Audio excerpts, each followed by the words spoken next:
안녕하세요. 이건 저의 첫 번째 유튜브고요.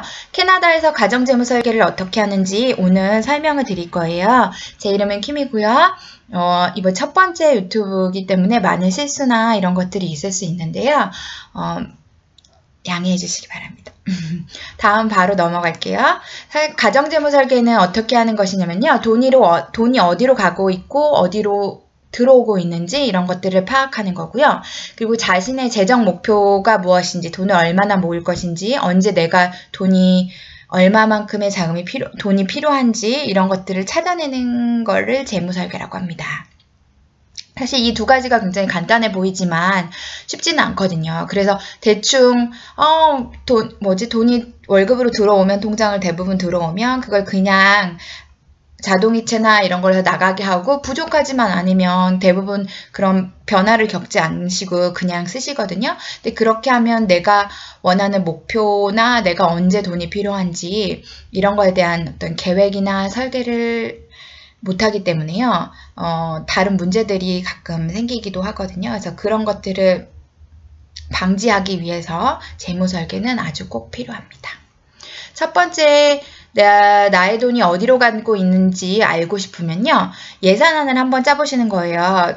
아주 가장 좋은 방법은요. 사실 1년 정도 과거 예산을 가지고 과거를 돌이켜서 한번 쭉 짜보시면 좋고요. 그 다음에 이런 어떤 엑셀이나 이런 프로그램들은 사실 굉장히 인터넷에 많이 돌아다니고 있거든요. 무료로. 하지만 각기 다 또 달라요. 그런데 그것들을 제가 볼 때 기본적으로 들어있어야 되는 게 수입 부분이 있어야 되고요. 그 다음 변동지출, 그 다음에 고정지출 부분이 꼭 나와 있어야 되고요. 그러면 그 정도 재무 미니멈이고, 그 다음에 내가 돈이 얼마 있는지, 내가 자산이 얼마나 되는지 그거에 대한 거를 한번 쭉 그려보시면 좋을 것 같아요. 그리고 밑에 보시면 제가 또 어떤 재정 목표를 함에 있어서 어떤 마음가짐을 가지고 있어야 되는지 제가 적어놨는데요. 4가지로 영어로 regular, flexible, personal, irregular 이렇게 썼는데요. regular 뭐냐면은 same every month. 그러니까 같은 금액이 매달 나가는 거를 regular로 표현을 했고요. 그 다음에 flexible은 언제든지 매달 어떤 변화가 있을 수 있는 이런 것들이고요. personal은 내가 원하는 것과 내가 필요한 것들, 이런 것들을 구분 짓는 거고요. irregular는 1년에 뭐 한 번이나 2번, 아니면 내지는 어쩌다 한 번, 뭐 친구 생일 선물이 나간다거나 뭐 이런 것들 있잖아요. 이런 것들에 대한 어떤 플랜을 짜보는 거예요. 그리고 그 다음으로 이제 해야 될 게요. 내가 도대체 원하는 게 뭐고 필요한 게 뭔지 한번 쭉 이런 사진들을 놓고 한번 해보시는 거예요. 주로 이제 생각하시는 거. 내가 차를 갖고 싶어, 내가 집을 갖고 싶어, 내가 TV를 갖고 싶어, 아니면 나는 지금 현재 커피를 매일 마셔, 담배를 매일 펴, 아니면 인터넷을 자주 해. 뭐 이런 것들을 쭉 적어 보시고요. 그 다음에 거기서 원하는 것과 필요한 것을 구분 지으셔야 돼요. 말하자면 집은 사실 원하는 것일까요? 필요한 것일까요? 집은 필요한 것이죠. 하지만 어떤 저택이나 이런 게 필요할까요? 말하자면 3인 가족이 방 5개짜리 아주 큰 집에 살 필요는 없겠죠. 그거는 필요하다기보다는 어떤 원하는 것의 범위에 들어가게 되는 거예요. 이런 식으로. 그리고 자동차도 마찬가지고요. BMW나 아주 좋은 차는 필요한 것이라기보다는 원하는 것이겠죠. 자동차는 사실 캐나다에서 굉장히 필요한 거거든요. 그래서 꼭 그게 BMW일 필요는 없거든요. 이런 식으로 구분을 지으시고요. 근데 만약에 어떤 분이 뭐 사업을 하세요. 그래서 꼭 그런 차를 몰아야 된다고 하면 그거는 원하는 것보다 오히려 필요한 것이 될 수도 있는 거예요. 그러니까 이거는 사람에 따라서 다 각자 개인에 따라서 그게 다를 수가 있어요.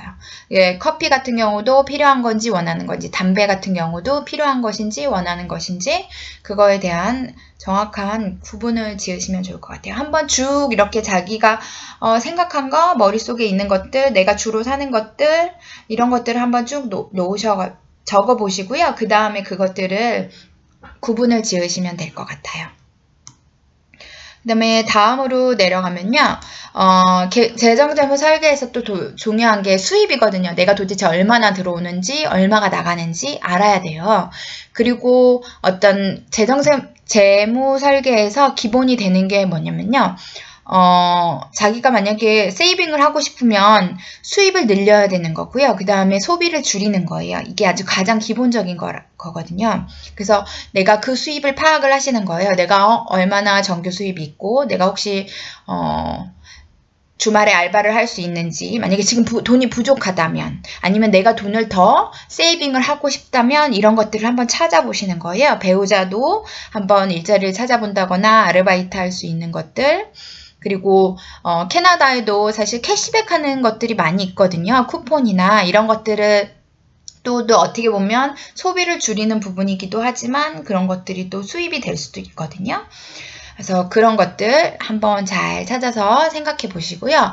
그 다음에 다음으로 넘어가서 고정지출이 뭔지 제가 설명을 드릴게요. 고정지출은 말하자면 집에 사시면 집값 매달 똑같은 금액이 나가시잖아요. 1년 동안, 거의 1년 동안은. 그러면 이게 고정 지출이 되는 거예요. 말하자면 물값도 마찬가지고요. 난방비, 그 다음에 뭐 인터넷이나 전화요금 이런 것도 고정비에 대부분 포함이 되고요. 인슈런스도 마찬가지로 대부분 고정비에 포함이 돼요. 그런 것들을 잘 분류를 하셔서 한번 생각해 보시면 좋을 것 같아요. 그리고 이런 것들을 쭉 아까 그 예산안에 쭉 적어 놓으신다면, 내가 혹시 이걸 바꿀 수 있진 않을까? 사실 어떤 분들은 이런 분들 있거든요. 인터넷을 번들로 그러니까, 전화기,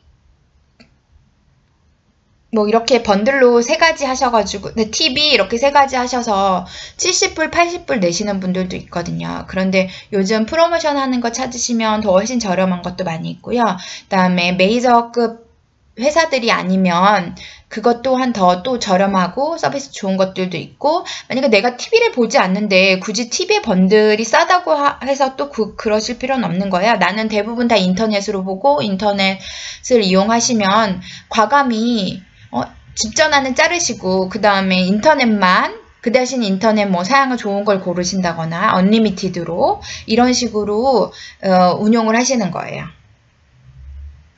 핸드폰도 마찬가지고요. 또 좀 더 이렇게 저렴한 곳들이 있거든요. 그런 것들을 찾으셔서 하셔도 되고, 근데 만약에 뭐 가정주부예요. 그래서 전화할 일이 별로 없으세요. 그러면 굳이 막 좋을 필요가 없겠죠. 사실 인터넷으로 그냥 집에 있는 인터넷으로 거의 다 사용하실 수 있기 때문에 굳이 비싼 요금제를 납부하실 필요가 없는 거죠. 그것도 다 사람에 따라서 그러니까 유동적으로 조절을 하실 수 있는 부분이에요. 그 다음에 두 번째로 변동지출이 있는데요. 변동지출도 사실은 많이 아끼실 수 있는 부분이에요. 특히 어떻게 하시냐면요. 변동지출은 식비나 이런 것들 아니면 내가 여가활동이나 이런 것들을요. 자기의 그 수입 안에서 얼마 정도 책정을 해야 되는지 아까 예산을 정하시고요. 그 다음에 그 안에서 다시 분류를 하시는 거예요. 근데 말하자면 뭐 음식은 식재료 사는데 한 달에 400불을 책정을 하셨다. 그러면 이제 그 안에서만 그러면 400불이면 주당 100불씩 이런 식으로 나눠서 사용을 하셔야 되고요. 이거는 이제 두 번째 그림 있는 거는 엔터테인먼트거든요.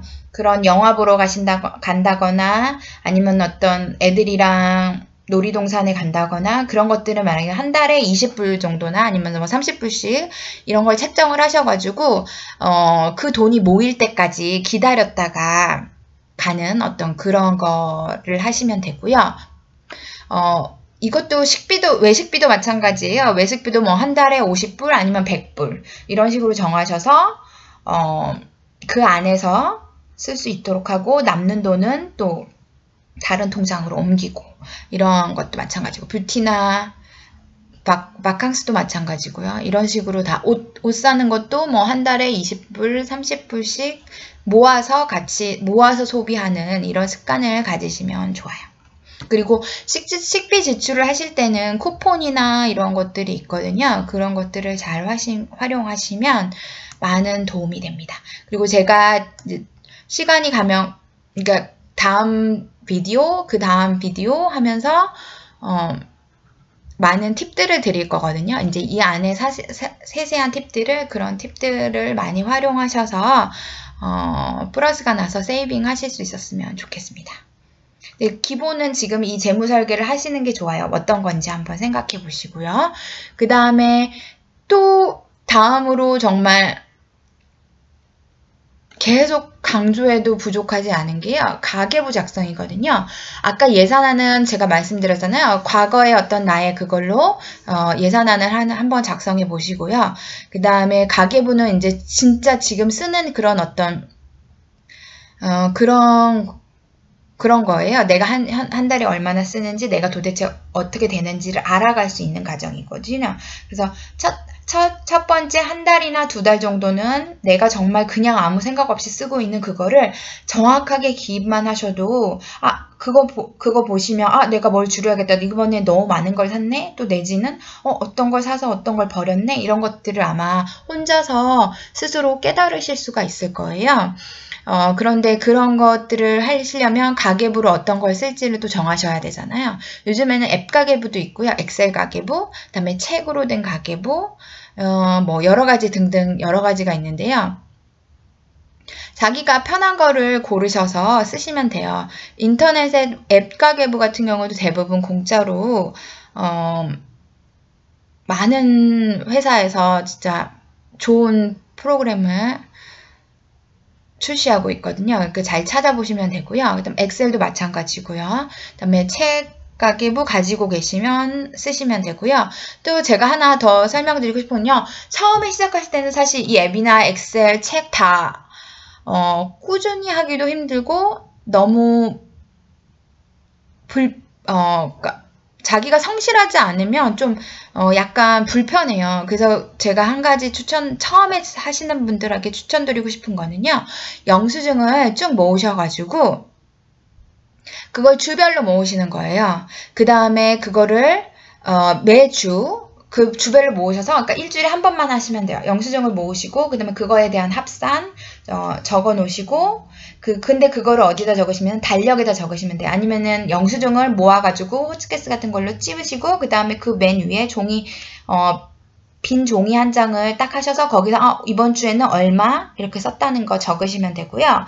그리고 간단하게 자기가 뭐 식비 지출 아니면은 뭐 생활 용품들 이런 거 지출한 거 2가지 정도만 따로 하셔도 되고요. 그렇게 아니면 군것질 이렇게 3가지 분류하셔서 적으셔도 되고요. 그다음에 마지막으로 총 한 번에 볼 수 있도록 그 탁상 달력 같은 데다가 총 금액을 쭉 매주 적어 놓으시면 되고요. 그다음에 탁상 달력 맨 위에는 자기가 만약에 식비 지출이나 이런 거에 대한 목표나 이런 것이 있다면 뭐 그게 만약에 1인 가족이 뭐 400불이라고 하면 400불 이런 식으로 적어 놓으셔가지고 이번 주에는 뭐 50불 썼고 그 다음 주에는 뭐 70불 썼고 그러면 내가 얼마나 줄여야 되는지 그 400불에 맞추려면 그거를 자꾸 머릿속으로 보면서 계산하게 되거든요. 그러면서 많은 도움이 돼요. 그래서 자기만의 가계부를 한번 찾아보시는 것도 좋아요. 이 방법 말고도 아마 다른 방법 생각하시면 많은 방법들이 있을 거예요. 그리고 그 다음으로 이제 제가 기본적인 거는 제가 설명을 다 해드렸고요. 그렇지만 이 안에서 세세하게 더 좋은 것들, 어떤 게 도대체 앱이 좋고 어떤 앱이 내가 썼더니 좋더라 추천하고 싶은 거나 아니면 어떻게 하는 게 어떻게 영수증이나 그 달력 가계부를 쓸 수 있는지 라던가 변동 지출에서 식비는 어떻게 줄이는지 뭐 쿠폰이나 캐시백 이런 거 하는 사이트나 이런 것들을 제가 하나씩 알려드릴 거예요. 그리고 지금은 제가 촬영을 안 하고 있지만 이걸로 많이 광고를 시청해 주시면 그리고 구독을 눌러 주시면 제가 나중에는 카메라도 사서 제 얼굴도 한번 볼 수 있는 날이 오기를 바라겠습니다. 광고 많이 시청해 주세요. 감사합니다.